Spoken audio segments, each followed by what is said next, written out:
Okay, thank you, Annie. Welcome back, everyone.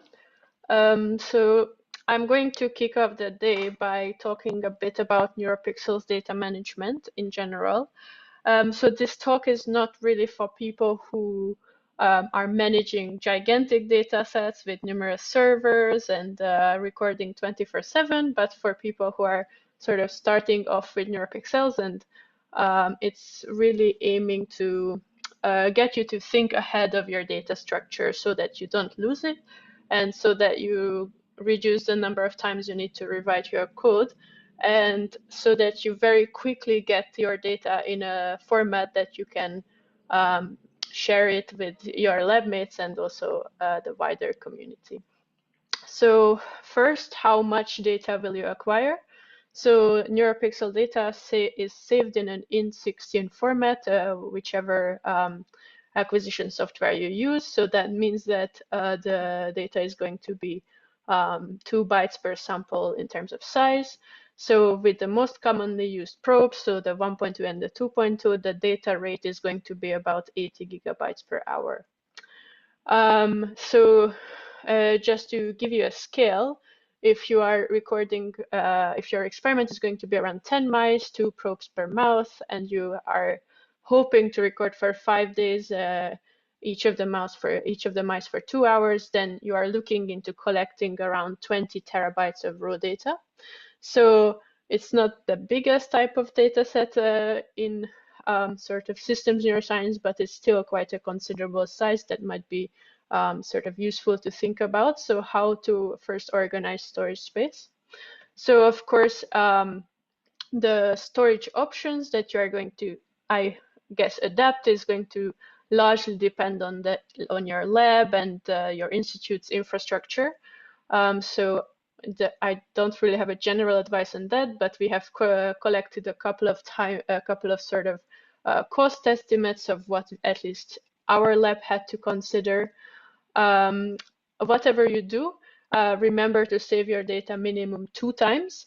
And the other suggestion that we wanted to sort of mention is that the cost is not negligible, so compress early. At the moment, at least my lab is using this MTS comp compression package, which was developed by IBL that you can access here, which allows us up to a 40% reduction with 1.0 probes in terms of file size and a 60 to 65% reduction with 2.0. But there are other alternatives, and probably Alessio in the next talk is going to talk more about this.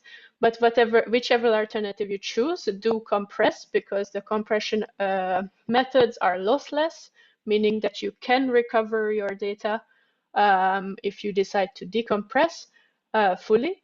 And also, there are plenty of processing algorithms that work already on compressed data, such as PyKilosort, so you don't even need to write a decompression step in your pipeline for sort of processing algorithms to work on your data. So compress early. The second question I wanted to touch upon is how to structure your data. So yesterday from Jennifer, you might have heard already several methods of how to denoise your data, and that's just the first processing step of plenty that is to come today in a typical NeuroPixel sort of processing pipeline where we are going to pass your data through a bunch of pre-processing, sorting, post-processing, and data analysis steps. Here, there's just one sort of general advice, is that there are plenty of tools available. So think ahead of your pipeline and don't reinvent the wheel.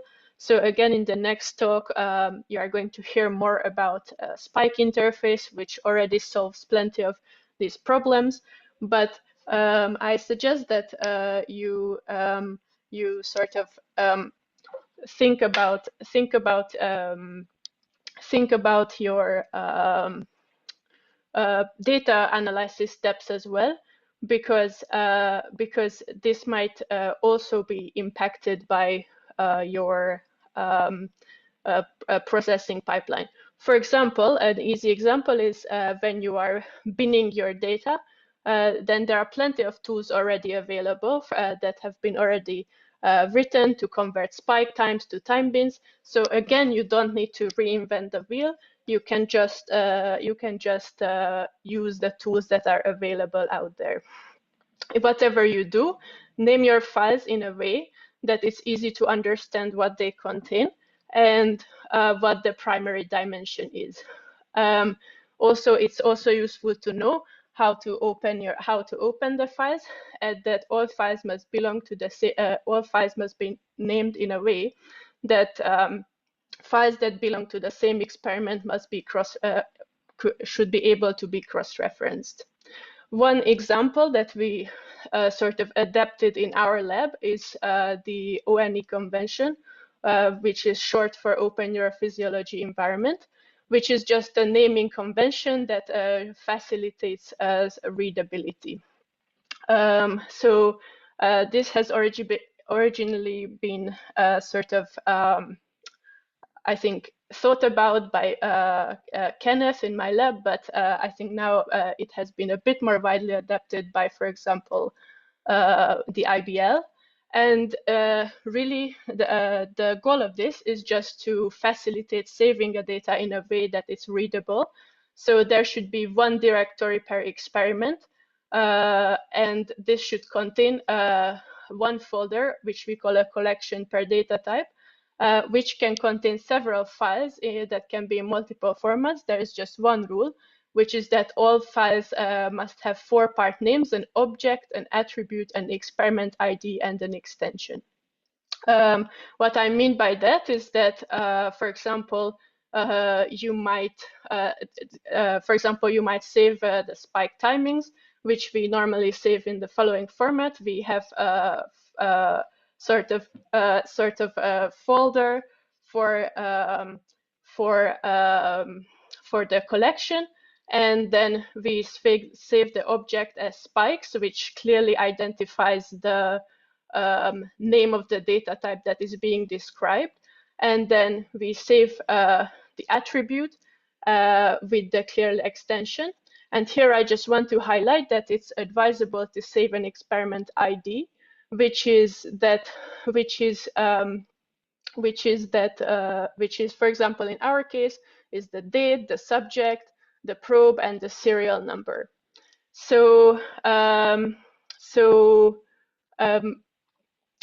whatever you do, I think this is a good stepping stone for sort of naming your files in a way that it's easily shareable and you can clearly understand what data it contains.